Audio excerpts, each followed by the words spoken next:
ano nga, yung kausap natin ng babae, ni Aris. Sino yun? Si Aris, Dara. Ah, yung Zara, ano? May gusto sa akin. Oo, gusto ko yun. Paano masabi? Sayang talaga eh. Paano mo nasabi may gusto sa'yo? Tumatawa siya eh. Tapos, Gusto ko siya. Gusto ko rin ko siya. ha? Sayang, hindi ko na pero. Oh. Paano ka nakasigurong may gusto sa'yo? Baka naman friendly lang. Hindi, gusto ko ng girlfriend ko sana siya eh. Pero paano mo nga na-sure na may gusto sa'yo? Single lang siya eh. Paano mo nga nalamang sure ka na may Hindi gusto lang ako sa'yo? eh, single lang siya. Oo nga, pero paano mo nalaman may gusto sa'yo? In love ko na siya.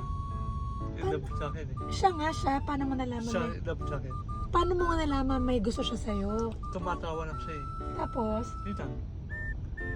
Ay to ay. ay to ay, inaay to ay ka. Tapos, Yung tawag yun, yung tawag yun. ano? Yung Ano? tawag yun, mata. Ano? Ay ano? Ay to ay? Hindi, ay to ano. Ay to?